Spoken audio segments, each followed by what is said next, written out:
আনুকূল্যেন কৃষ্ণ অনুশীলনম। তো প্রথমে যে শিলনম, শিলনম শব্দটা যে এসছে অর্থাৎ শিল ধাতু থেকে। এই শিলনম শব্দটা এসছে শিল ধাতু থেকে, অর্থাৎ শিল ধাতুর অর্থ হচ্ছে, শিলনম শব্দের অর্থ হচ্ছে যেটা হচ্ছে যেখানে একটা স্ফূর্তি কাজ করে, যেখানে একটা ক্রিয়াশীলতা আছে, যেখানে অ্যাক্টিভিটি আছে, যেটাকে বলা হয় সেটা হচ্ছে শিলনম। শিলনম অর্থাৎ কিছু একটা করতে হবে, কিছু একটা স্ফূর্তি আছে। হ্যাঁ, সবসময় একটা ক্রিয়াশীল। তো ভক্তিটা মানেই কিন্তু, ভক্তি মানে স্থির নয়, ভক্তি মানে সবসময় ক্রিয়াশীল। তো সেই ক্রিয়াশীল অর্থে শিলনম। তো তো আমরা কি বললাম? স্ফূর্তি। শিরোনাম মানে স্ফূর্তি বা ক্রিয়াশীল। এখন এই যে ক্রিয়াশীল হতে পারে, সেটা দুই রকম ভাবে হতে পারে। অনুকূল অনুকূল মনোভাব হতে পারে, প্রতিকূল মনোভাব হতে পারে। হম। অনুকূল বৃত্তি হতে পারে, অনুকূল ক্রিয়া হতে পারে, অর্থাৎ ভক্তির অনুকূল মনোভাব হতে পারে, বা ভক্তির প্রতিকূল মনোভাব হতে পারে, ভক্তির প্রতিকূল মনোভাব হতে পারে। এই স্ফূর্তি বা ক্রিয়াশীল সেটা ভক্তির অনুকূল হতে পারে, প্রতিকূল হতে পারে। তো দুটোই শিরোনাম, দুটোই শিরোনাম অর্থে। এবং এই যে অনুশীলনীটা আমরা সাধারণত করব কিভাবে? কায়, মন এবং বাক্য দ্বারা। তো কায়, মন, বাক্য দ্বারা যদি আমরা কৃষ্ণের অনুকূল বা ভক্তির অনুকূল যে সেবা করি, জান শিল ভগবানের লাগবে, তোমার শিল ভগবানের লাগবে বিভিন্ন নাকি? সেবা, আনমিউট করা আছে মনে হচ্ছে কোথাও। তবু আপনার ভিডিওটা অফ হয়ে গেছে। হম। শাদি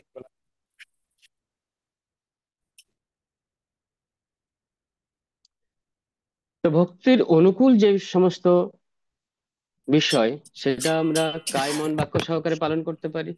যেমন শরীর ভাবে, শরীর দিয়ে আমরা ভগবানের বিগ্রহ অর্চন থেকে, রান্না থেকে শুরু করে, মন্দির মার্জন থেকে শুরু করে শারীরিক ভাবে।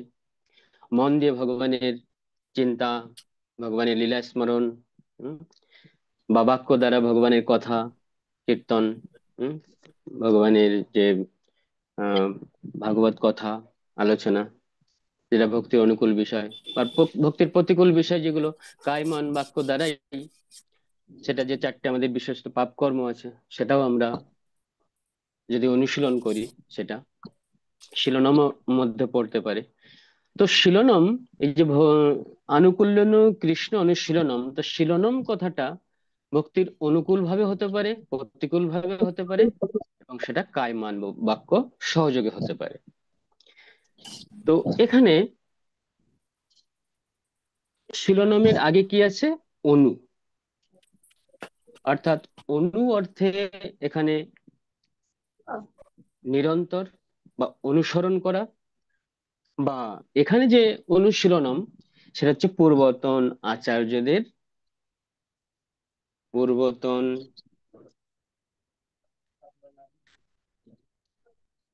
পূর্বতন আচার্য আচার্যদের পন্থা অনুসরণ। তো আমরা এখানে যে অনুশীলনটা করব, সেই অনুশীলনটা কিভাবে হবে? অবশ্যই ভক্তির অনুকূল মনোভাব এবং পূর্বতন আচার্যদের পন্থা অনুসরণ করে আমাদের এই শীলনটা হবে। শীলন মানে হচ্ছে স্ফূর্তি বা ক্রিয়াশীল। সেটা দুই রকম হতে পারে, ভক্তির অনুকূল হতে পারে, প্রতিকূল হতে পারে। কিন্তু আমরা যেটা অনুশীলন করব এখানে, সেটা হচ্ছে পূর্বতন আচার্যদের পন্থা অনুসরণ করে। ঠিক আছে? এর আগে কি আছে? শিলনম। এর আগে ছিল অনু। আর এর আগে আছে কৃষ্ণানুশীলনম, তাই না? অর্থাৎ এর আগে আছে কৃষ্ণ। তা আমরা লাস্টের দিক থেকে এসেছি, শিলনম, অনু এবং কৃষ্ণ। অর্থাৎ কৃষ্ণ অনুশীলনম ভক্তির পরিভাষাতে মুখ্য বা স্বরূপ লক্ষণে বলা হচ্ছে আমরা যে অনুশীলনটা করব, পূর্বতন আচার্যদের যে পন্থা ভক্তির অনুকূল বিষয়, এবং সেটা কি হবে কৃষ্ণ। এখানে কৃষ্ণ বলতে কৃষ্ণ, কৃষ্ণের বিভিন্ন অবতার তো, কৃষ্ণের বিভিন্ন অবতার, কৃষ্ণর ভক্ত, কৃষ্ণের ধাম বা কৃষ্ণ সম্বন্ধীয়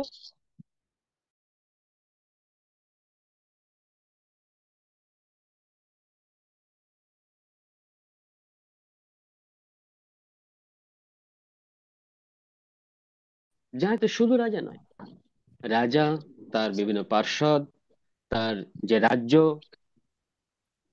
তার রাজার সঙ্গে যুক্ত যা কিছু কে নির্দেশিত করছে এখানে। উম, এরপরে আরেকটা বিষয় আছে যেটা আনুকূল্যেন।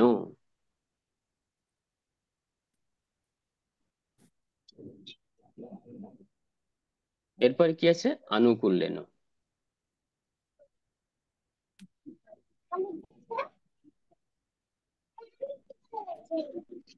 ওই আনুকূল্যেন, এটাই হচ্ছে সব থেকে গুরুত্বপূর্ণ বিষয়।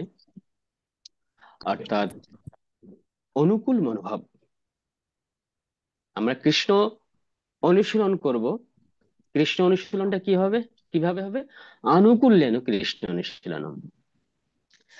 অর্থাৎ প্রতিকূল রহিত বা শত্রু ভাব রহিত হয়ে অনুকূল মনোভাব নিয়ে, অনুকূল মনোভাব নিয়ে বা শত্রু ভাব রহিত হয়ে।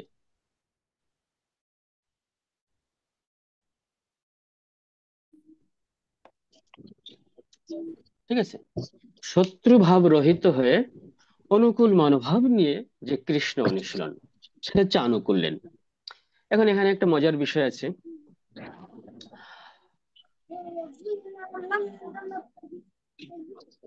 অর্থাৎ অনুকূল মনোভাব বলতে কৃষ্ণের সন্তুষ্টি বিধান, সেটাই তো অনুকূল মনোভাব। তো আমরা দেখি যখন জয় বিজয়, যখন এখানে হিরণ্য কশিপুর বা হিরণ্যাক্ষ, তাই না, জয় বিজয়, তারা কৃষ্ণের সন্তুষ্টির জন্যই তো, বীর রস আস্বাদন করার জন্যই তো হিরণ্যকশিপুর এবং হিরণ্যাক্ষ রূপে আবির্ভূত হলেন। তো যখন হিরণ্যাক্ষের সঙ্গে ভগবান যুদ্ধ করছেন, তাই না, হিরণ্যাক্ষের সঙ্গে ভগবান যুদ্ধ করলেন, হিরণ্যাক্ষের সঙ্গে কৃষ্ণ যুদ্ধ করছেন। আচ্ছা, এই যুদ্ধে তো ভগবান আনন্দ পাচ্ছেন, ভগবান সন্তুষ্ট হচ্ছেন। কিন্তু হিরণ্যাক্ষের এই কার্য ভক্তিময় কার্য নয়, বা হিরণ্যাক্ষকে ভক্তি বলা, হিরণ্যাক্ষ ভক্ত বলা হচ্ছে না। হিরণ্যাক্ষের সঙ্গে যুদ্ধ করে ভগবান আনন্দ পাচ্ছেন, কিন্তু হিরণ্যাক্ষকে ভক্ত বলা হচ্ছে না, বা এই যে যুদ্ধকে ভক্তিময় কার্য কেন বলা হচ্ছে না?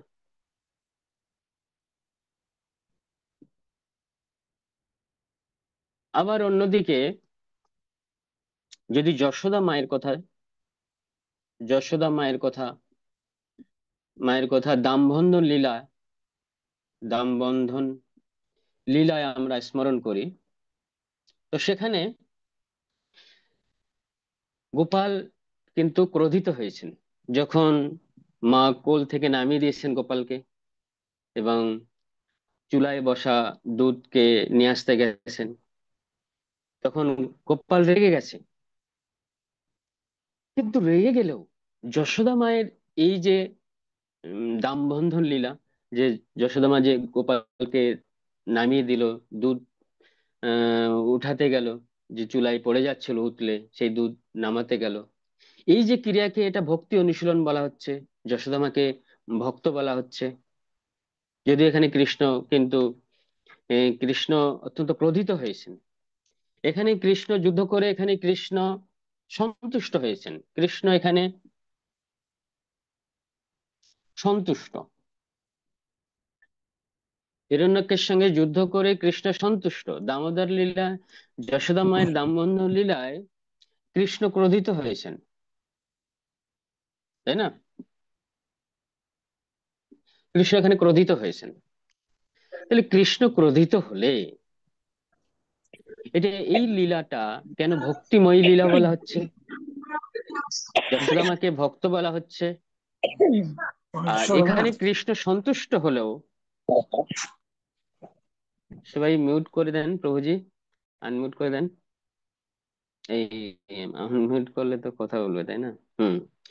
তো এখানে কৃষ্ণ সন্তুষ্ট হলেও এই যে যুদ্ধ, হিরণ্যাক্ষের সঙ্গে যুদ্ধ, এটা ভক্তিময়ী অনুশীলন বলা হচ্ছে না, এনাকে ভক্ত বলা হচ্ছে না।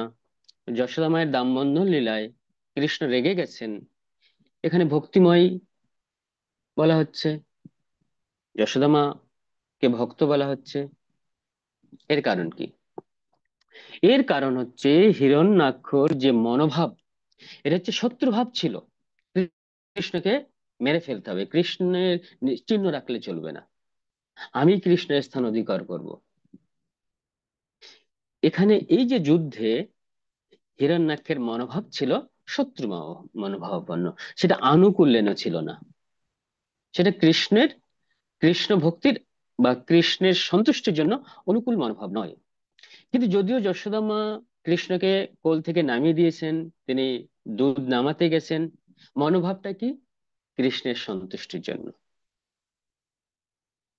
মনোভাব ছিল, আমার বুকের দুধ তো থাকবেই, কিন্তু যে দুধটা উৎকৃষ্ট দুধ, অত্যন্ত সুগন্ধি দুধ, দুধ কৃষ্ণের জন্যই, কিন্তু এখন যদি আমি কৃষ্ণের জন্য সেই দুধটা নামিয়ে না রাখি, তাহলে পরবর্তীতে কৃষ্ণের সেবা করব কি করে?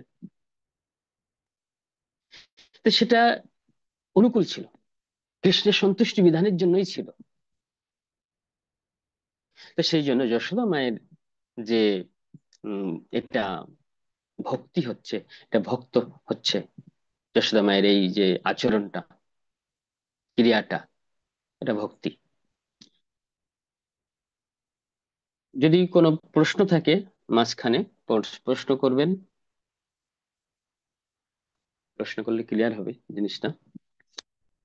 তাহলে আনুকূল্যন জিনিসটা আমরা বুঝতে পারলাম, আমরা যে আনুকূল্যেন কৃষ্ণ অনুশীলনম, কৃষ্ণ অনুশীলনটা করব, কিন্তু সেটা কি হবে? আনুকূল্যেন। হরে কৃষ্ণ প্রভু, প্রণাম। হ্যাঁ। প্রভু ভিডিওটা অফ হয়ে গেছে আবার। ও আচ্ছা, ভিডিওটা কেন বারবার অফ হয়ে যাচ্ছে বুঝতে পারছি না তো আজকে।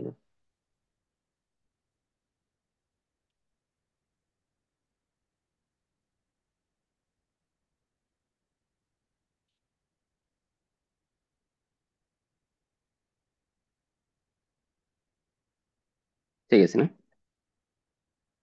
আচ্ছা। হরে কৃষ্ণ প্রভু, হ্যাঁ মাতাজি বলেন। বলছি কি, তো কৃষ্ণ বলতে আমরা বুঝলাম যে কৃষ্ণের বিভিন্ন অবতার কিংবা কৃষ্ণের ভক্ত, কৃষ্ণের ধাম, মানে এই কৃষ্ণ সম্বন্ধীয় যে বিষয়গুলো, আনুকূল্যটাও আছে বুঝতে পারলাম, কিন্তু অনু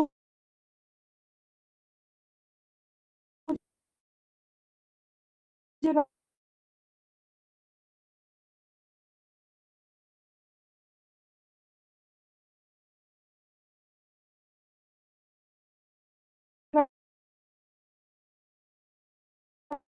ব্যাপারটা বললেন যে পূর্বতন আচার্যদের আচার্যদের পূর্বতন আচার্যদেরকে স্বীকৃত হতে হবে। আমি যে অনুশীলনটা করতে চাইছি সেই অনুশীলনটা হবে পূর্বতন আচার্যদের স্বীকৃত শিলনম। শিলনম বলতে ভক্তির যে কার্য, যে ক্রিয়াটা আমি করতে চাইছি, যে ক্রিয়াটা আমি করতে চাইছি সেই ক্রিয়াটা হবে কি? অনু অনুশীলনম। শিলনম অর্থ কার্য, সেই কার্যটা কিভাবে করব? অনু অর্থাৎ পরিবর্তন আচার্যদের পন্থা বা স্বীকৃতি অনুসারে করব সেই কার্যটা, নিজের মন গড়া মতো নয়। শিলনামটা হবে অনু অর্থাৎ পরিবর্তন আচার্যদের স্বীকৃতি অনুসারে আমাদের কার্যটা হবে। আর কি হবে? কৃষ্ণ সম্বন্ধীয়। আর কি হবে? আনুকূল্যেন। সেটা হচ্ছে ভক্তির স্বরূপ লক্ষণ বা মুখ্য বিষয়, এটা হচ্ছে বিধি। ঠিক আছে? হ্যাঁ প্রভু, ঠিক আছে। হরে কৃষ্ণ। ঠিক আছে, না ঠিক না হরে থাকলে কৃষ্ণ। বলেন না, ঠিক গান আছে। শোনান? হ্যাঁ প্রভু, হরে কৃষ্ণ বলেন। হ্যাঁ হ্যাঁ, এখানে হিরণ্যাক্ষ ভগবানের সঙ্গে যুদ্ধ করছেন, ভগবানকে মেরে ফেলা বা কষ্ট দেওয়া বা শাস্তি দেওয়ার জন্য একরকম বলা যায়। আবার কিন্তু ভগবান যশোদা ভগবান মাতাও এখানে আনন্দ পাচ্ছেন। শ্রীকৃষ্ণ ভগবান এখানে আনন্দ আনন্দ পাচ্ছেন। পাচ্ছেন। আচ্ছা, আর যশোদা মাতা, মানে আমি ভক্তের দিক থেকে বলছি যে হিরণ্যাক্ষ তো ভগবানের সঙ্গে যুদ্ধ করছেন বিপরীত মনোভাব নিয়ে। হুম হুম হ্যাঁ, হুম আবার হুম যশোদা মাতা তো ভগবান শ্রীকৃষ্ণের দাম্পত্য কৃষ্ণ ওই যে দুষ্ট করেছিলেন, সেজন্য তাকে শাস্তি দেওয়ার জন্য। তাহলে মনোভাবটা তো না, আপনার থেকে এখানে একই রকম কখন মনে রেগে হচ্ছে, গেছে? বিপরীত ধর্মী। তারপরেও যখন একজন শাস্তি ভক্ত দেওয়ার জন্য আরেকজন লাঠি নিয়ে দৌড়াচ্ছে ওই সময়ের কথা বলা হচ্ছে না। এখানে বলা হচ্ছে যখন কৃষ্ণ রেগে গেছেন, যখন কোল থেকে নামিয়ে রেখেছেন তখনই রেগে গেছেন। এরপরে তো ভয়ে দৌড়িয়েছেন, ওই সময় রাগে দৌড়াচ্ছেন না। কখন রেগে গেছেন? আহ, যখন রেগে দধির ভাণ্ডটা ভেঙে ফেলেছেন, ওই সময় হচ্ছে রাগ করেছেন। কিন্তু ওই যে রাগের কারণ হলো, সেটাও যশোদা মায়ের অনুকূল মনোভাব ছিল, তার পিছনে প্রতিকূল কোনো মনোভাব ছিল না। কৃষ্ণকে কষ্ট দেওয়ার কোনো, সেখানে শাস্তি দেওয়ার কোনো সেখানে কারণ ছিল না। ওই ঘটনার পরিপ্রেক্ষিতে বলা আছে। এক একটা ঘটনার আহ, পরিপ্রেক্ষিতে অনেক বিস্তারিত আলোচনা আছে, এই পয়েন্টটার কথা বলা হচ্ছে হ্যাঁ, এখানে। আচ্ছা ঠিক আছে, হরে কৃষ্ণ। আচ্ছা তো এরপরে স্বরূপ আচ্ছা। লক্ষণ আমরা হরে আলোচনা কৃষ্ণ। করলাম। এখন হচ্ছে তটস্থ লক্ষণ, অর্থাৎ যেটা নিষেধ।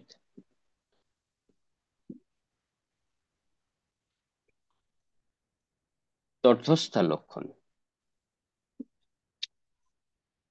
তটস্থ লক্ষণে কি বলা ছিল? অন্নাভিলাষিতা শূন্যম, অর্থাৎ ভক্তির উদ্দেশ্য হচ্ছে সম্পূর্ণরূপে অন্য যে অভিলাষ, কৃষ্ণের সন্তুষ্টি বিধান ছাড়া যা কিছু অভিলাষ, সেটা শূন্য হতে হবে। ঠিক না? অন্য অভিলাষা। তো এখানে রূপ গোস্বামীপাদ লিখেছেন ইচ্ছা শূন্য হওয়া যাবে না, বাসনা শূন্য নয়। অভিলাষ, একটা হচ্ছে অভিলাষ,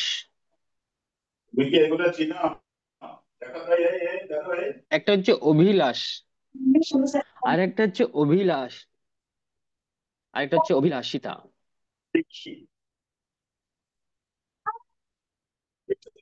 ঠিক আছে? একটা হচ্ছে অভিলাষ মানে কি? যাবতীয় যা কিছু বাসনা, যা কিছু ইচ্ছা বা বাসনা, যাবতীয় যা কিছু ইচ্ছা বা বাসনা।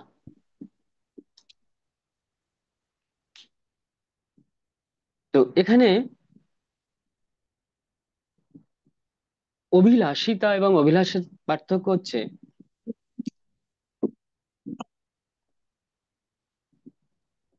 আমরা তো অভিলাষ ইচ্ছা শূন্য সম্ভব নয়। ভৌতিক বাসনা থেকে বাসনা থাকবে, যেটা হচ্ছে কৃষ্ণের সন্তুষ্টির জন্য। কিন্তু অভিলাষিতা হচ্ছে গিয়ে, অভিলাষিতা হচ্ছে স্বভাববশত, যা আমাদের, যে ইচ্ছাগুলো আমাদের স্বভাবের কারণে আমরা, যে ইচ্ছাগুলো আমরা করি, যে সমস্ত বাসনা যে সমস্ত বাসনাগুলি যে সমস্ত বাসনাগুলি আমরা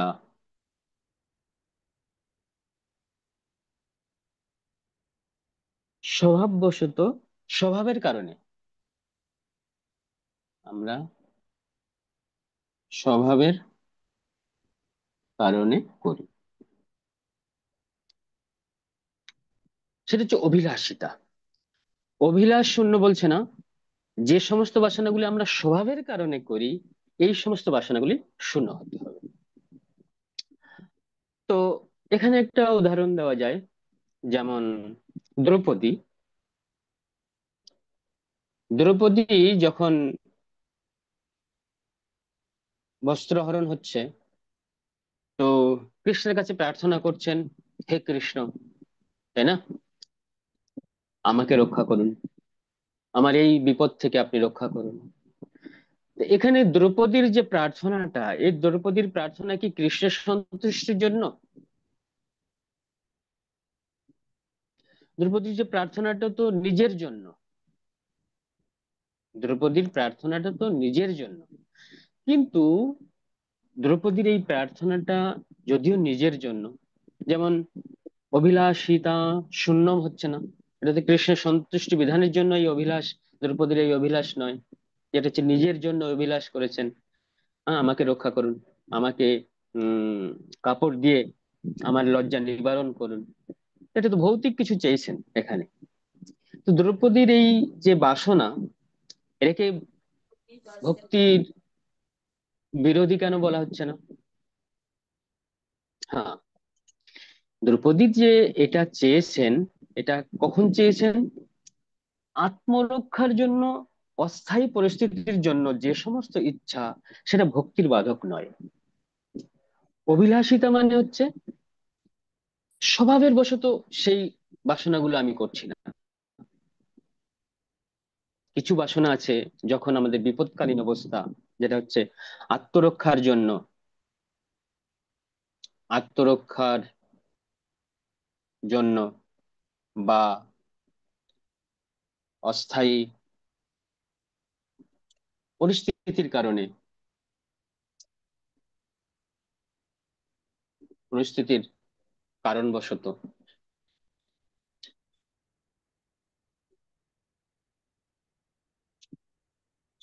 যে প্রার্থনাগুলো যে আমরা করি, সেটা হয়তো কৃষ্ণের সন্তুষ্টি বিধানের জন্য নয়, কিন্তু ওই সময়ও সেই ভক্তের সেই বাসনাকে পূরণ করেন, ভক্তকে রক্ষা করেন। যদিও সেই প্রার্থনাটা, সেই বাসনাটা কৃষ্ণের সন্তুষ্টি বিধান করছে না, তবুও সেটা ভক্তির প্রতিবন্ধক নয়। বা এই ক্ষেত্রে অন্য অভিলাষ এটা প্রযোজ্য নয়। এখানে বলা হয়েছিল অন্য অভিলাষ বলতে কৃষ্ণের সন্তুষ্টি বিধানের জন্য যা কিছু বাসনা, এগুলো রহিত হতে হবে, সেটা ভক্তি। কিন্তু দ্রৌপদীর এই প্রার্থনাটা যদিও অন্য অভিলাষ, কৃষ্ণ সন্তুষ্টি বিধানের জন্য নয়, কিন্তু তবুও এটাকে ভক্তি এই জন্য বলা হচ্ছে, যেটা দ্রৌপদী এটা স্বভাববশত তিনি তার নিজের ইন্দ্রিয় তৃপ্তির জন্য এইটা প্রার্থনাটা করছেন। যেমন এখানে খুব সুন্দর একটা গল্প আছে।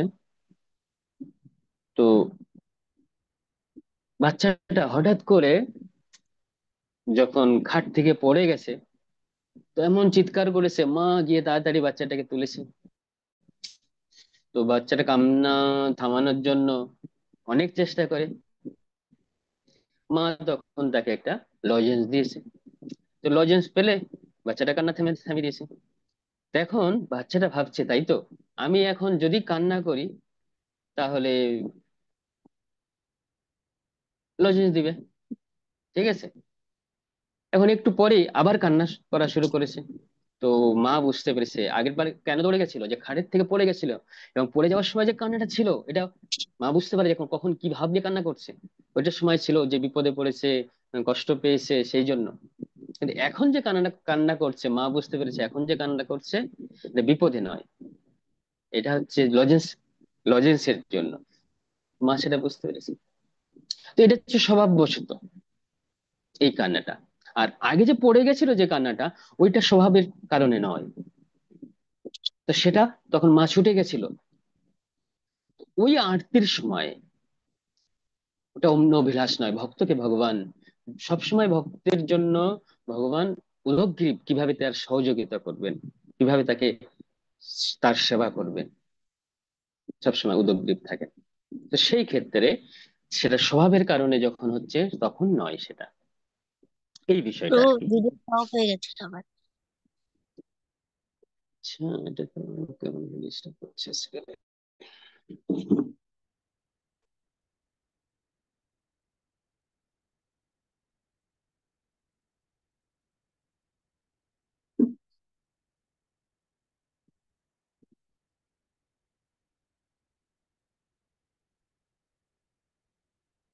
হরে কৃষ্ণ। তন্নাবিলাসিতা শূন্যম, এরপরে আছে জ্ঞান ও কর্মাদি অনাবৃত।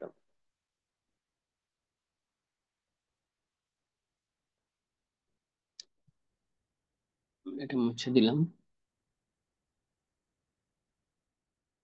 তটস্থ লক্ষণের ভিতরে আরেকটা অংশ বাকি আছে, যেটা হচ্ছে জ্ঞান কর্ম আদি অনাবৃতম। জ্ঞান কর্ম আদি অনাবৃতম। তো এখানে অন্নাবিলাসিতা শূন্যম ছিল, অর্থাৎ অন্নাবিলাস শূন্য হতে হবে। এখানে জ্ঞান কর্ম আদি শূন্যম বলা হচ্ছে না, অনাবৃতম বলা হচ্ছে। অর্থাৎ আমার ভক্তিতে যে জ্ঞান থাকবে না এরকম নয়, জ্ঞান শূন্য হতে হবে এরকম নয়, কর্ম শূন্য হতে হবে এরকম নয়। কিন্তু এমন কিছু জ্ঞান আছে যার দ্বারা ভক্তিকে আবৃত রাখলে সেটা হবে না। এমন কিছু কর্ম আছে যার দ্বারা ভক্তি যদি আবৃত হয়ে যায়, আচ্ছাদিত হয়ে যায়, তাহলে তখন সেটা ভক্তি থাকবে না। জ্ঞান শূন্য হতে বলছে না, জ্ঞান থাকবে, কিন্তু এমন কিছু জ্ঞান যখন ভক্তির বাধক হয়ে দাঁড়াবে, ভক্তিকে আচ্ছাদিত করে রাখবে, সেটাই প্রকট হয়ে যাবে, হেভি হয়ে যাবে ভক্তির উপরে, তখন সেটা শুদ্ধ ভক্তি থাকবে না। তো শুদ্ধ ভক্তি মানে জ্ঞান, জ্ঞান দ্বারা, সেই জ্ঞান দ্বারা আমাদের আচ্ছাদিত থাকলে চলবে না। কোন জ্ঞানের কথা বলা হচ্ছে? নির্বিশেষ ব্রহ্মজ্ঞান। নির্বিশেষ ব্রহ্মজ্ঞান বা দার্শনিক চিন্তা।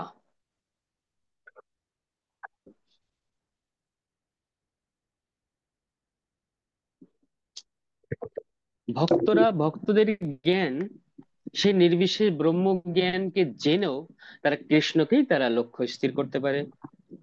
ভক্তরা দার্শনিক চিন্তা করেও তারা কৃষ্ণ তত্ত্বকে তারা প্রতিষ্ঠিত করতে পারে। তারা দার্শনিক চিন্তায় মশগুল হয়ে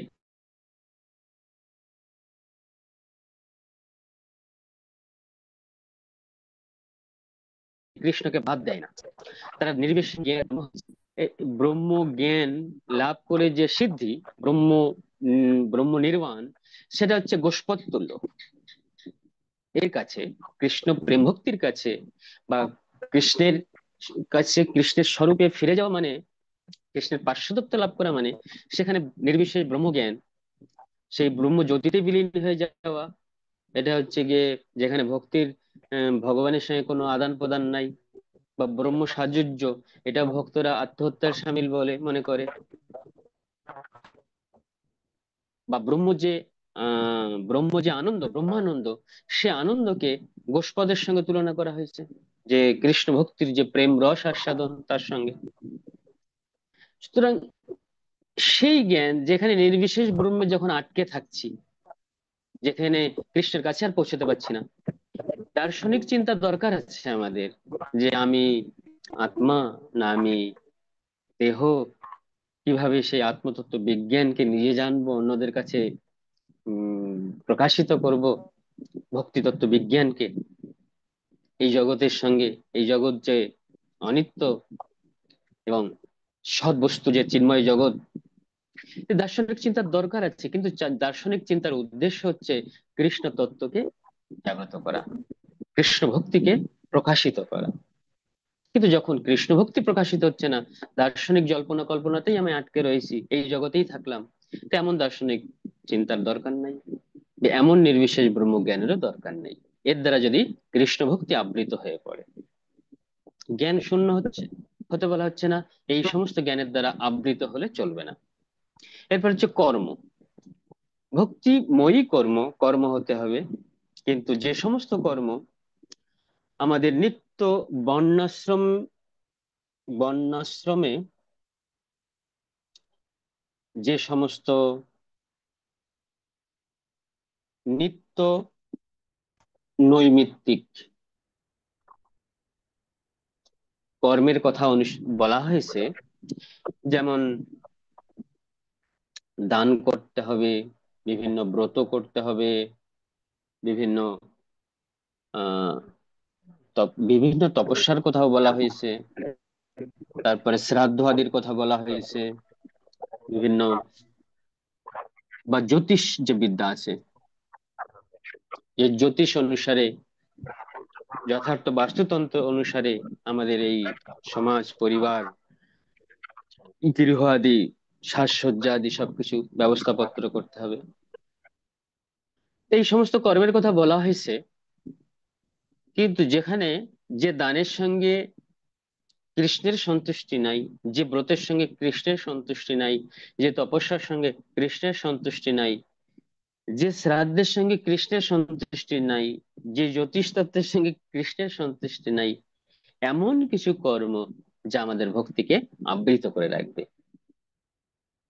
এমন আদি কর্মকে বাদ দিতে বলা হয়েছে। অর্থাৎ যেখানে ভগবদ গীতা বলেছে যৎ করস্যি যদশ্নাসি যৎ জুহস্যি দদাসি যৎ যৎ তপস্য কন্ত তৎকুরুষ মদর্পণম, আমার জন্য করো, সেটা ভক্তি। কিন্তু যখন দান, ব্রত, তপস্যা, শ্রাদ্ধ, জ্যোতিষ কৃষ্ণকে রহিত, কৃষ্ণকে বাদ দিয়ে আমরা করছি শুধুমাত্র দানের জন্য, দানটাই হচ্ছে একমাত্র ব্রত, দানটাই হচ্ছে আমার একমাত্র লক্ষ্য, এই দানের মধ্যে দিয়ে আমি কৃষ্ণকে বা আমার লক্ষ্যকে আমি প্রাপ্ত হব, এইরকম যে বিষয়, সেটা ভক্তিকে আবৃত করে। বা যখন আমি মনে করছি এই সমস্ত কর্ম যদি না করি তাহলে আমার পাপ হবে, এই সমস্ত কর্মটাই হচ্ছে ভক্তি, ভক্তিতে আমি অগ্রসর হতে পারবো, এর দ্বারাই ভক্তিতে আমি উন্নতি লাভ করতে পারবো, বা এই সমস্ত কর্মতে যখন পরিপূর্ণ শ্রদ্ধায়, পরিপূর্ণ একাগ্র সহকারে আমরা এই সমস্ত করছি, এইগুলো যদি না করি তাহলে আমাদের পাপ হবে বা এর থেকেই আমাদের ভক্তি হবে, এইরকম যে বিশ্বাস, সেটা আমাদের শুদ্ধ ভক্তিকে আবৃত করে রাখবে। এইরকম যে জ্ঞান কর্ম আদি, আদি বলতে, আদি বলতে এছাড়াও যে সমস্ত কর্ম আমাদের ভক্তিকে আবৃত রাখতে পারে, যেমন বিভিন্ন রকম যজ্ঞ আছে, বিভিন্ন রকম যজ্ঞের বিধান দেওয়া রয়েছে, বিভিন্ন রকম যোগ প্রণালী, যেমন ধ্যান, প্রাণায়াম, বিভিন্ন রকম যোগ, আসন, প্রাণায়াম, ধ্যান ধারণা, ষটচক্র ভেদের কথা বলা হয়েছে, এই সমস্ত আদি। এছাড়াও বর্ণাশ্রমের মধ্যেও নিত্য নৈমিত্তিক কর্ম ছাড়াও, নির্বিশেষ ব্রহ্মজ্ঞান ছাড়াও বিভিন্ন রকম যজ্ঞের কথা বলা হয়েছে, বিভিন্ন রকম আসন প্রাণায়ামের কথা বলা হয়েছে, এইরকম যা কিছু যে কৃষ্ণ ভক্তিকে আবৃত করে রাখবে, যেখানে কৃষ্ণ নাই সেখানে। যেমন বলা হয়েছে কোন একজন ছাত্র, সে ছাত্রানাম অধ্যয়নম তপ, ছাত্রদের অর্থাৎ অধ্যয়ন এটাই তপস্যা, এটাই তাদের লক্ষ্য। এর পাশাপাশি সে ক্রিকেট খেলা শিখতে পারে, গান বাজনা শিখতে পারে, সে অন্য একটা কলা কৌশল সে শিখতে পারে, কিন্তু তার যে মেন যে পড়াশোনা, সেই লক্ষ্য বিচ্যুত হয়ে যখন ক্রিকেট আদি অন্য কিছুই যখন হেভি হয়ে যায়, ওটাই লক্ষ্য ভ্রষ্ট হয়ে যায়, পড়াশোনার যে লক্ষ্যটা ভ্রষ্ট হয়ে যাচ্ছে, এইরকম বিষয়গুলো হচ্ছে আবৃত রাখছে, মূল যে কৃষ্ণ ভক্তিকে যখন আবৃত করছে, এইরকম করলে হবে না, সেটা হচ্ছে শুদ্ধ ভক্তির নষ্ট করে ফেলছে। এই সমস্ত থেকে মুক্ত থাকতে হবে। তাহলে আমাদের যে তটস্থ লক্ষণ এবং যে স্বরূপ লক্ষণ যেটা আমরা আলোচনা করলাম, আনুকূল্যেন কৃষ্ণ অনুশীলনম হবে, আমাদের কৃষ্ণ অনুশীলনটা হবে আনুকূল্যেন, এবং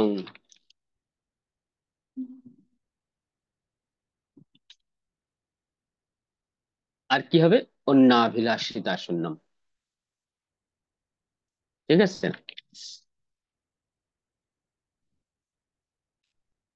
তো একটা হচ্ছে বিধি, বিধিটা কি, আনুকূল্যেন কৃষ্ণ অনুশীলনম, আর নিষেধটা কি হচ্ছে, অন্য অভিলাষ এবং জ্ঞান ও কর্মাদি যা আবৃত রেখেছে। এইভাবে যদি আমরা কৃষ্ণ ভক্তি অনুশীলন করি, সেটাই হচ্ছে শুদ্ধ ভক্তির পরিভাষা। আমি যদি শুদ্ধ ভক্তি করি, এই শ্লোকটাকে আমাদের লালন করতে হবে, শ্লোকের যে তাৎপর্য, শ্লোকের যে অর্থটাকে আমাদের বিচার করতে হবে, যে আমি যে ভক্তি করছি এই অনুসারে চলছে কি, আনুকূল্যে না হচ্ছে, অন্য অভিলাষিতা হচ্ছে, নাকি কৃষ্ণের অভিলাষটাই একমাত্র আমার অভিলাষ, কৃষ্ণের সন্তুষ্টাই একমাত্র অভিলাষ, না অন্য অভিলাষ আছে, না আমার যে জ্ঞান কর্ম আমাদের কৃষ্ণ ভক্তি থেকে অন্যদিকে নিয়ে যাচ্ছে, এটা আমাদের বিচার করতে হবে। তাহলে সেটা হচ্ছে শুদ্ধ ভক্তির পরিভাষা কথা বলছেন। এরপরেও আরেকটা শ্লোক বলছেন রূপ গোস্বামী, এটা হচ্ছে আমরা আলোচনা করলাম 11 নম্বর শ্লোকে। এর পরের শ্লোকটা, অর্থাৎ প্রথম ভাগ, প্রথম লহরীর পরের শ্লোক 12 নম্বর শ্লোকে আরেকটা শ্লোক বলছেন, যে শ্লোকটা হচ্ছে সর্বোপাধি বিনির্মুক্তম, সর্বোপা সর্বোপাধি বিনির্মুক্তম তৎপরত্ন নির্মলম।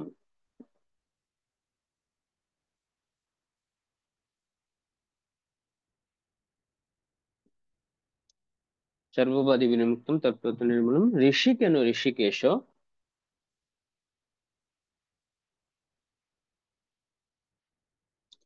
সেবনম ভক্তি, সেবনম ভক্তির উচ্চতে।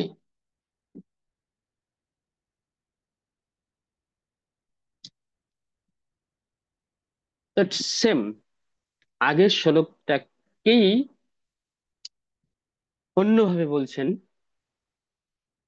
ওখানেও যেমন স্বরূপ লক্ষণ তটস্থ লক্ষণ, এখানেও স্বরূপ লক্ষণ তটস্থ লক্ষণে বিধি এবং নিষেধকে বলা হয়েছে।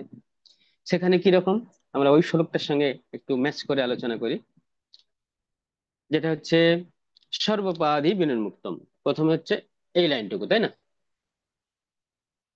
সর্ব সর্বোপাধি বিনির্মুক্তম, অর্থাৎ সর্বোপাধি বিনির্মুক্তম বলতে কি বোঝানো হচ্ছে, ভৌতিক ভক্তি সমস্ত পরিস্থিতি বা ভৌতিক আকাঙ্ক্ষার ঊর্ধ্বে।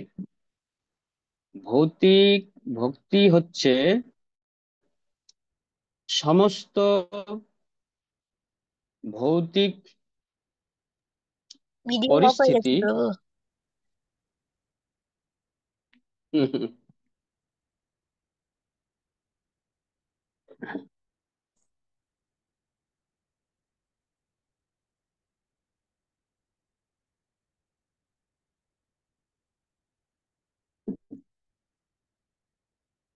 ভক্তি হচ্ছে সমস্ত ভৌতিক পরিস্থিতি বা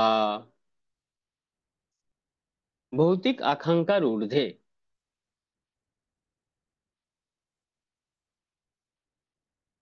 আকাঙ্ক্ষার ঊর্ধ্বে, এটা হচ্ছে সর্বোপাধি বিনির্মুক্তম। ঠিক সেটাই, এটা কোন সঙ্গে ম্যাচ করছে, অন্যাভিলাষিতা শূন্যম, আগের শ্লোকের সঙ্গে। এটা যদি বলি, যেটা হচ্ছে অন্যাভিলাষিতা শূন্যম, এই অংশটুকু অন্যাভিলাষিতা শূন্যম, এর সঙ্গে ম্যাচ করছে, ঠিক আছে কিনা? এরপরে যদি বলি তৎপরত্ব নির্মলম, তৎপরত্বেন, তৎপরত্বেন অর্থাৎ কৃষ্ণের প্রসন্নতার জন্যই একমাত্র আমাদের কার্য করতে হবে। তৎপরত্বেন মানে কৃষ্ণের সন্তুষ্টির জন্যই কর্ম, এছাড়া অন্য কোনো কর্ম নয়। শ্লোকটা কি? তৃতীয় অধ্যায় 9 নম্বর শ্লোক। প্রভু যজ্ঞার্থাৎ কর্মণ্য অন্যত্র। যজ্ঞার্থাৎ কর্মণ অন্যত্র লোকোয়ম কর্মণ, আর তৎপরত্ব অর্থাৎ কৃষ্ণের সন্তুষ্টি বিধানের জন্যই কর্ম, অর্থাৎ এটাকেই বলা হচ্ছে আনুকূল্যেন।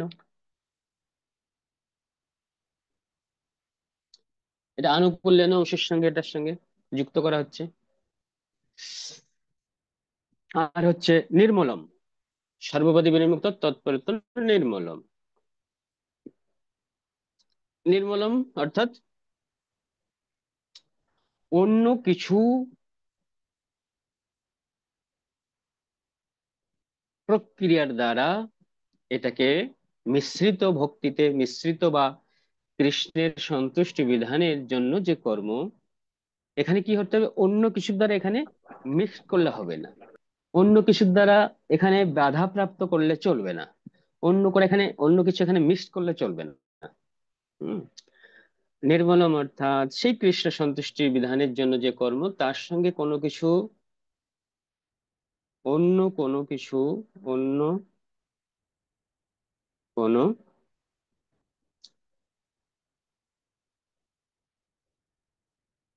ক্রিয়া যা ভক্তির বাধক হয়,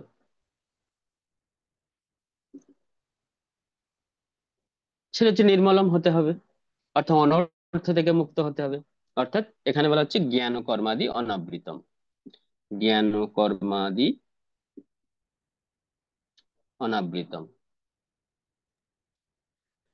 তো এইভাবে আগের শ্লোকের সঙ্গে এই শ্লোকটা ঠিক সেম সেম শ্লোক। তো আগের শ্লোকটাও যেমন ভক্তির পরিভাষা সূত্র যদি আমরা বলি, এই শ্লোকটাকেও ভক্তির পরিভাষা সূত্র বলা হচ্ছে। আমরা যদি এই শ্লোকটাকে নিয়েও যদি আমরা ভক্তি অনুশীলন করি, কোনো সমস্যা নাই। এবং আমরা যদি আগের শ্লোকটা নিয়েও ভক্তির অনুশীলন করি, তাহলে আমরা সেটা শুদ্ধ ভক্তিতেই থাকবো। এই শ্লোকটাও শুদ্ধ ভক্তির যে পরিভাষা, কোনো অংশে কম নয়, কোনো অংশে কম নয়। এটাও ভক্তির পরিভাষার জন্য সর্বোত্তম, এবং আগের শ্লোকটাও ভক্তির পরিভাষার জন্য সর্বোত্তম। দুটো শ্লোক অভিন্ন বিষয় আলোচনা করা হচ্ছে, ভিন্ন কোনো বিষয় নয়।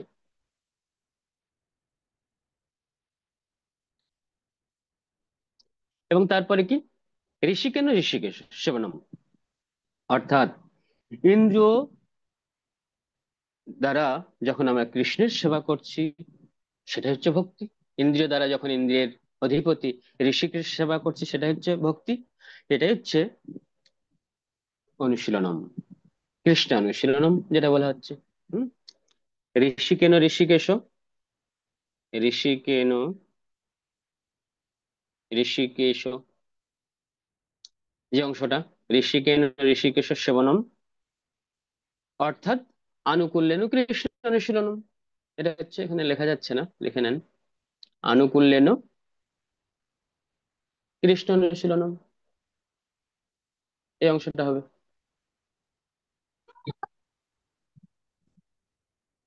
ঠিক আছে?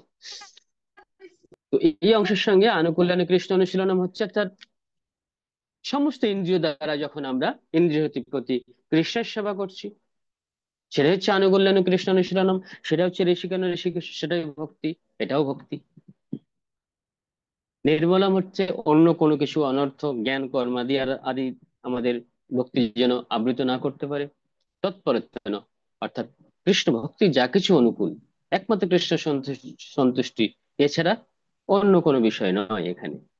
সর্বোপাধি বিনির্মুক্তম, অর্থাৎ ভক্তির যে সমস্ত ভৌতিক পরিস্থিতি, ভৌতিক আকাঙ্ক্ষার ঊর্ধ্বে। এর প্রভু নির্মল পরিপ্রেক্ষিতে বলেন তো। হরে কৃষ্ণ প্রভু। হ্যাঁ প্রভু হ্যাঁ, নির্মল, নির্মলামটা আরেকবার বলেন প্রভু। নির্মলম বলতে যা কিছু ভক্তিতে এসে বাধা সৃষ্টি করে, অনর্থ, যেমন জ্ঞান কর্মাদি, যে সমস্ত জ্ঞান ও কর্মাদি আমাদের ভক্তিকে ঢেকে ফেলছে, মূল ভক্তি থাকছে না, ভক্তির গতিপথ চ্যুত হয়ে যাচ্ছে, সেই অর্থে এখানে নির্মলম কথাটা বলা হচ্ছে এই শ্লোকে। আর আগের শ্লোকে বলা হচ্ছে জ্ঞান কর্মাদি থেকে মুক্ত থাকতে হবে। তো কোন জ্ঞান কর্মাদি সেটা আমি আলোচনা করেছি। হুম। এই দুটো শ্লোকই রূপ গোস্বামী তিনি রচনা করেছেন। কিন্তু রূপ গোস্বামী পাদ যে শ্লোক দুটো তিনি রচনা করলেন, এটা কি আমাদের ভাগবত বা অন্য পুরাণ আদি শাস্ত্রের বিরুদ্ধ কোনো নতুন কিছু তত্ত্ব তিনি দিয়েছেন? না। চৈতন্য মহাপ্রভু তিনি দশাশ্বমেধ ঘাটে যে ভক্তি তত্ত্ব বিজ্ঞান তিনি দিয়েছিলেন, শিখেছিলেন চৈতন্য মহাপ্রভুর কাছ থেকে, সেই তত্ত্বই তিনি ভক্তির সমৃত সিন্ধু যে বিজ্ঞান আমাদের কাছে দিলেন। তো চৈতন্য মহাপ্রভুর কাছে যে ভক্তি তত্ত্ব বিজ্ঞান শিখেছিলেন, চৈতন্য মহাপ্রভু কি কোথা থেকে বলেছিলেন? সমস্ত কিছু বলেছেন আমাদের ভাগবত, আমাদের বৈদিক শাস্ত্র থেকে চৈতন্য মহাপ্রভু সেই শিক্ষাটা দিয়েছিলেন। তখন এর পরবর্তীতে রূপ গোস্বামী সেই দুটো শ্লোককে সমর্থন করার জন্য তিনি ভাগবতমের তৃতীয় স্কন্ধের 29 নম্বর শ্লোক, তৃতীয় স্কন্ধের 29তম অধ্যায়ের 11 থেকে 14 নম্বর শ্লোকে, তৃতীয় স্কন্ধের 29 অধ্যায়ের 11 থেকে 14 নম্বর শ্লোকের উদ্ধৃতি দিয়ে তিনি বলছেন যে আমি যে দুটো শ্লোক বললাম সেটা ভাগবত পূর্বে পূর্বে সেটা বর্ণিত আছেই, সেটা ব্যাসদেব তিনি বলেই গেছেন যে ভক্তির যে সর্বোৎকৃষ্টতা সেখানে বর্ণনা করা হয়েছে। সেখানে 12, 12 থেকে 14, 11 না, 12, 13, 14 তিনটে শ্লোকে, 12 থেকে 14, এই 12 থেকে 14 নম্বর শ্লোকে যে তত্ত্বকে বলেছেন, এই তত্ত্বই রূপ গোস্বামী পাদ এই দুইটা শ্লোকে, ভক্তি রসামৃত শ্লোকে ভক্তির পরিভাষা রূপে তিনি বর্ণনা করেছেন। ঠিক আছে। তো সময় মনে হয়েছিল 9টা পর্যন্ত, 9টা 4 হয়ে গেছে। হরে কৃষ্ণ প্রভু। হ্যাঁ প্রভু, আপনি প্রশ্ন যদি নিতে চান নিতে পারেন আপনি। প্রভু ওই জায়গাটা একটু বলবেন যে ঋষিকেশ ঋষিকেন সেবন ওই জায়গাটা একটু। ভিডিও অফ হ্যাঁ, ঋষিক ঋষিকেন ঋষিকেশ সেবনম ভক্তি উচ্চতে, তাই না? কোথায় গেল ভিডিওটা? হুম।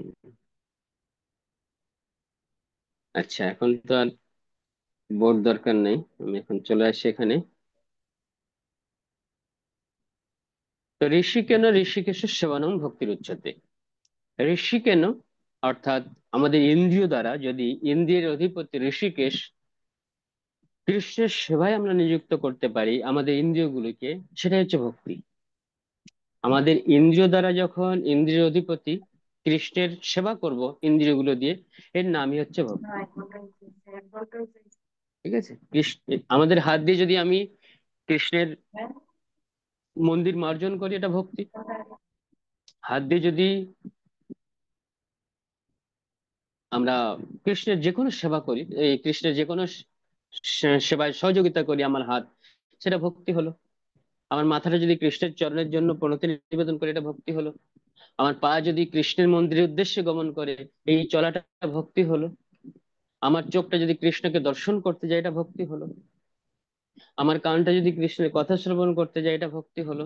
অর্থাৎ ঋষিক মানে ইন্দ্রিয়, আর ঋষিকেশ হচ্ছে ভগবান। ঋষিকেন ঋষিকেশ সেবনম ভক্তির উচ্চতে, ইন্দ্রিয়গুলো দিয়ে যখন ইন্দ্রিয় অধিপতি কৃষ্ণের সেবা করব, তার সেবায় নিযুক্ত করব, এটাই হচ্ছে ভক্তি।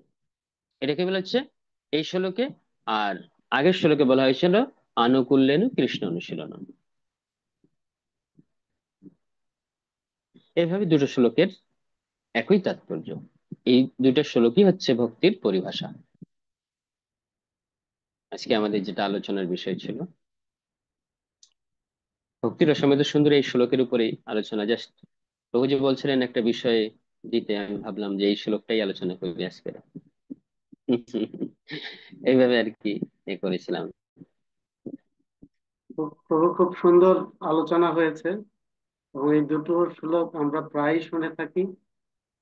এবং উম, যেটা আপনি খুব বিস্তারিত ব্যাখ্যা করেছেন, আমাদের জন্য খুবই ভালো হলো এটি শ্রবণ করতে পেরে। আহ, তারপরে এটা মনে হয় বারবার শ্রবণ করতে হবে, এটি আমার কাছে মনে হচ্ছে। হরে কৃষ্ণ প্রভু। হম। হরে কৃষ্ণ। প্রথম শ্লোকটা একটু লিখুন, এটা কোথায় পাবো? প্রভুপাদ অনেক জায়গায় তাৎপর্য, আমাদের ভগবত গীতা বলুন, বিভিন্ন গ্রন্থের তাৎপর্য প্রভুপাদ এই শ্লোকটা ব্যাখ্যা করেছেন। ভক্তি মানে কি, ভক্তিটা মানে কি, এটা বলতে প্রভুপাদের অনেক তাৎপর্য ব্যবহার করেছেন। বা ভক্তির অসমিত সিন্ধুর প্রথম ভাগের প্রথম লহরীর 11 নম্বর শ্লোক হচ্ছে এটা। আনুকূল্যেন অন্নাভিলাষুতা শূন্যম জ্ঞান কর্মাদি অনাবৃতম আনুকূল্যেন কৃষ্ণ অনুশীলনম ভক্তির উত্তমা। অনেক জায়গায় পেয়ে যাবেন। হাত তুলেছেন মাধবী মাতাজি, উমা মাতাজি।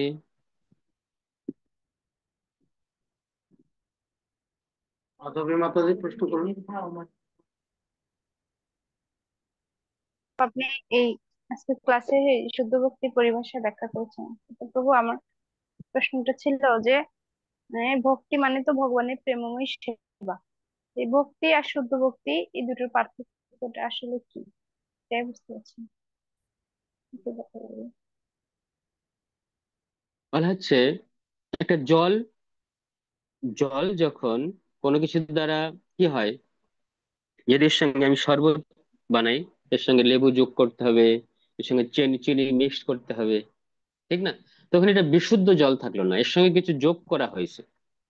বা আমরা যখন মেশিনে যখন ওই যে বিসলারি ওয়াটার নিয়ে আসি, বা ওই যে মেশিনে যে জলগুলো আছে ওর সঙ্গে মেশিনের প্রসেসিং এ কোনো সময় এটা তিতো লাগে, জলটা অনেক সময় তিতো লাগছে, অনেক সময় এটা সুন্দর একটা মিষ্টি লাগছে এটা জলটা।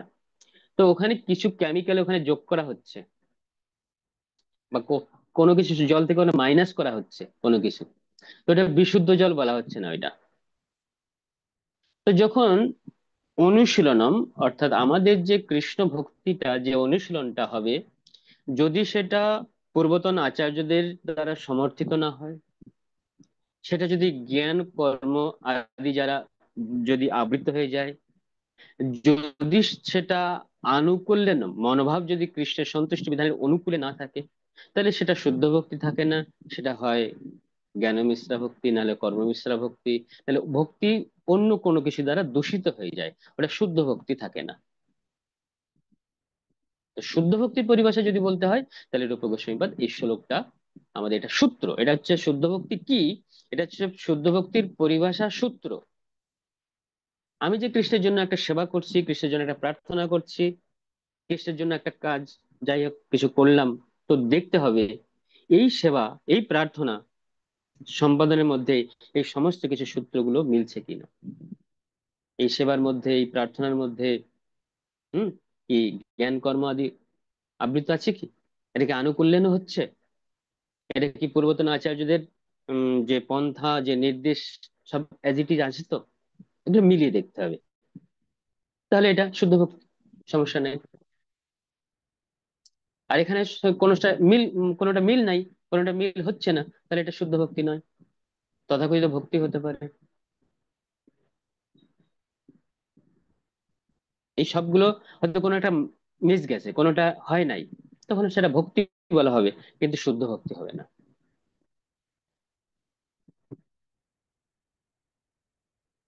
ঠিক আছে। পরবর্তীতে হম। যদি আপনি উমা বুঝতে মাতাজি। পেরেছেন।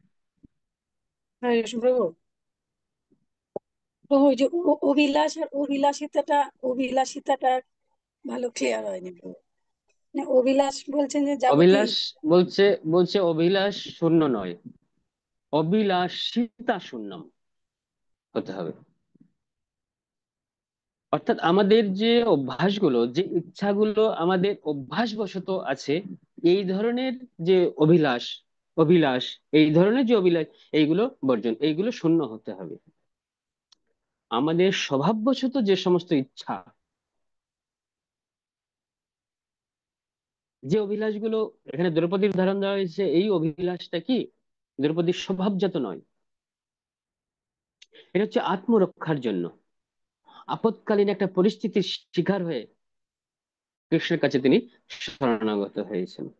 যদিও কৃষ্ণের সন্তুষ্টি বিধানের জন্য নয়, নিজের জন্য, তবুও কৃষ্ণের এই প্রার্থনাটা, এই দ্রৌপদীর এই প্রার্থনাটা অন্য অভিলাষ নয়, এটা ভক্তি। একটা হচ্ছে অভিলাষ মানে যে কোনো ইচ্ছা, অভিলাষিতা মানে আমার যে স্বভাব, এই স্বভাবের প্রবণতা অনুসারে এই ইচ্ছাটা আমি করি নাই, স্বভাববশত একটা কিছু নয়, এটা হচ্ছে অভিলাষিতা। এই যে স্বভাববশত যে সে অভিলাষ, এইগুলো শূন্য হতে হবে, এটা বলা হচ্ছে। অভিলাষ শূন্য নয়, অভিলাষিতা শূন্য। পূর্ব পূর্ব জীবনে অনেক বাসনার একটা প্রবণতা রয়েছে আমাদের, সেই বাসনার প্রবণতা অনুসারে যে সমস্ত অভিলাষগুলো আমাদের আসে, এগুলো শূন্য হতে হবে, এরকম বিষয় আর কি। ঠিক আছে। ঠিক আছে প্রভু। আর যদি কারো প্রশ্ন থাকে আপনারা রেইজ হ্যান্ড করে প্রভুকে প্রশ্ন করতে পারেন অথবা সরাসরি প্রশ্ন করতে পারেন।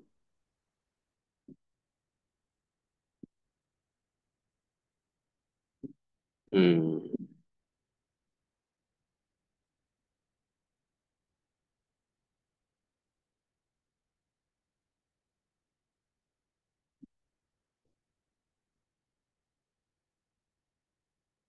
ঠিক আছে বাবু, তাহলে 9:14 বাজে, তাহলে আমরা এখানেই রাখতে পারি ঠিক আছে প্রভু, আজকের আপনি আলোচনা। প্রতিদিনই দিন। আর আরেকটি ঘোষণা তার পূর্বে আমি দিই। শুধু ভক্তমণ্ডলী, আপনাদের জ্ঞাতার্থে জানাচ্ছি যে বৈদিক কালচারাল ওয়ার্ল্ড দীর্ঘ সেই করোনা কালীন সময় থেকে আমাদের এই অনলাইন প্রচার কার্যক্রম চলে আসছে। তো এই প্রচার কার্যক্রমে আপনাদের সহযোগিতা পূর্বেও ছিল, এখনো আছে, আমরা ভবিষ্যতে পাবো। এবং এই প্ল্যাটফর্মটি শুধুমাত্র আমাদের কৃষ্ণ ভক্তি যাতে বৃদ্ধি পায় বা আমরা যাতে কৃষ্ণ ভক্তি যাজন করতে পারি, সেই নিরিখে এই প্ল্যাটফর্মটি তৈরি হয়েছে। তো যেখানে আহ, সকল পেশা শ্রেণীর মানুষ এই অনলাইন প্রচার কার্যক্রমে অংশগ্রহণ করতে পারে এবং এখান থেকে সে ভক্তি রস আহরণ করতে পারে। তো আপনাদের আমি আবেদন জানাচ্ছি, আমাদের এই প্ল্যাটফর্ম প্রতিদিন সকাল 5:30টায় জব ক্লাস হয় এবং এরপরে 1 ঘন্টা ভাগবতীয় আলোচনা, ভাগবত পাঠ হয়। এবং তারপরে শিল প্রভুপাদের যে বাণী সেটি পাঠ করা হয় এবং পর্যালোচনা করা হয় এবং প্রতিদিনের পাঠের যে আত্ম উপলব্ধি সেটি বর্ণনা করা হয়। আর প্রতি মঙ্গলবার সন্ধ্যা 7:30টায় ভজন কীর্তন এবং 8টা থেকে বিশেষ কোনো বিষয়ে আলোচনা হয়, যেটি আজকে হলো। তো আপনারা সকলে আমাদের এই প্ল্যাটফর্মে আমন্ত্রিত। আপনারা আমাদের সার্বিকভাবে সহযোগিতা করবেন। আর শ্রীপাদ অনন্তদেব প্রভু প্রতি বৈদিক কালচারাল ওয়ার্ল্ডের পক্ষ থেকে আবারও কৃতজ্ঞতা জ্ঞাপন করছি। প্রভু, আপনি আমাদেরকে পূর্বে সময় দিয়েছেন, এখনো এভাবে মাঝে মধ্যে আমাদের একটু কৃপাবাড়ি বর্ষণ করবেন যাতে আমাদের ভক্তরা উপকৃত হবেন। হরে কৃষ্ণ প্রভু। জয় আপনার শ্রী অনেক প্রভুপাদ ধন্যবাদ। কি, জয় শ্রী গুরু মহারাজ কি। হ্যাঁ, কেউ হাত তুলছিলেন, কিছু বলতে চাচ্ছিলেন? আপনাদের উপলব্ধি যদি বলতে চান কেউ বলতে পারেন। Preparation হবে যে বিধান আমরা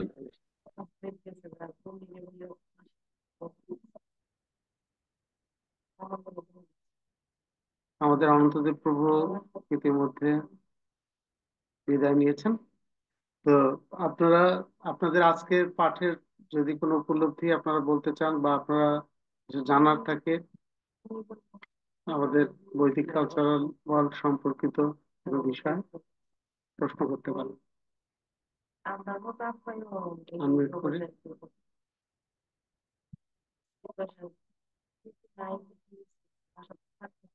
আমাদের মধ্যে পরিচালক বৃন্দের অনেকেই আজকে যুক্ত ছিলেন। আমাদের রণিতাই প্রভু এখন আছেন, কান্তা দেবী মাতাজি যুক্ত হয়েছিলেন, সুবর্ণা সরকার মাতাজি আছেন, আহ পার্বতী নন্দী মাতাজি নিয়মিত ক্লাসে যোগদান করেন আছেন। তারপরে রেখারানী মাতাজি আছেন। আপনারা যারা যুক্ত হয়েছেন সকলকে অসংখ্য ধন্যবাদ। আপনারা আমাদের এই প্ল্যাটফর্মে যুক্ত হবেন এবং আপনাদের মানব জীবনকে ধন্য করবেন এই আশাবাদ ব্যক্ত করছি। যারা নতুন যুক্ত হয়েছেন আপনাদের আহ অনেকের পরিচয় আমরা জানি না, যদি আপনাদের সময় থাকে আপনারা একটু আলাপচারিতা করতে পারেন।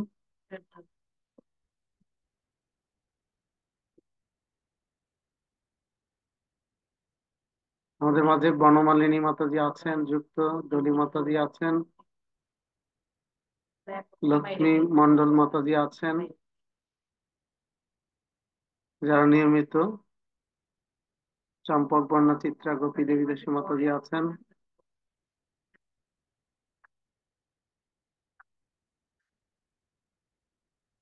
হরে কৃষ্ণ।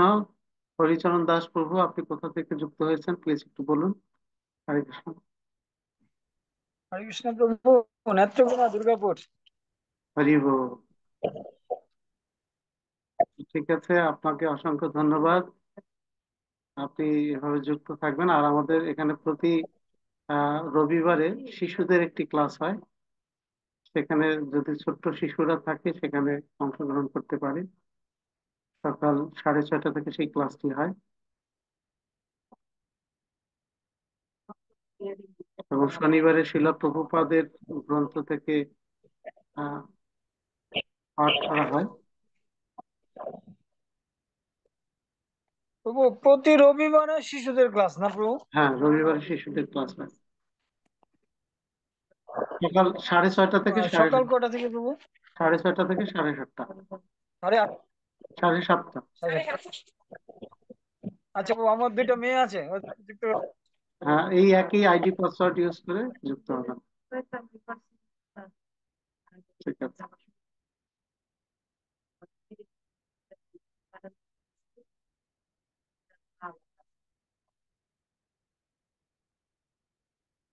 ঠিক আছে, সকলের চরণে আবারও আমরা বাঞ্ছা কল্প জানিয়ে আজকের প্রোগ্রাম শেষ করব। বাঞ্ছা কল্পতরুভ্যশ্চ কৃপা সিন্ধুভ্যেব চ পতিতানাং পাবনেভ্যো বৈষ্ণবেভ্যো নমো নমঃ। হরে কৃষ্ণ। আমাদের মাঝে আবার যুক্ত হয়েছেন শ্রীপাদ কিশোর গোপাল দাস প্রভু, আপনি কিছু বলতে চান?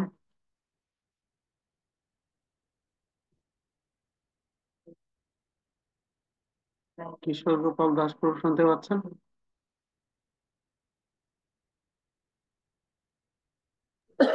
হ্যাঁ, হরে কৃষ্ণ, আমি শুনতে পাচ্ছি। আমি ট্রেনে, তো এখানে নেটওয়ার্কের খুব ডিস্টার্ব ছিল। রেকর্ড আছে, আমি পরবর্তীতে ঠিক আছে,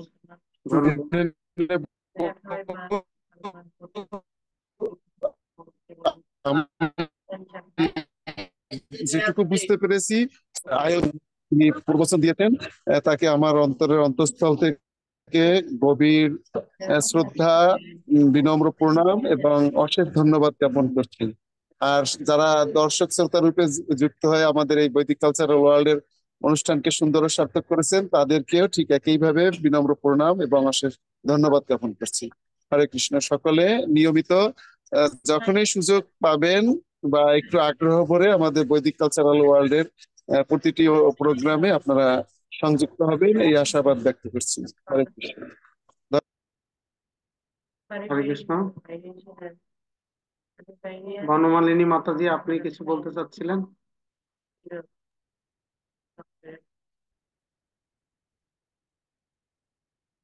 বনমালিনী মাতাজি।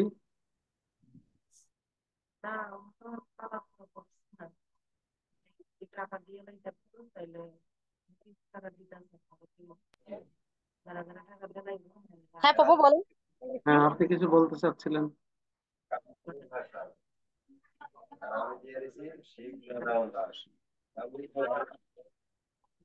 না প্রভু আমি কিছু বলতে চাইনি।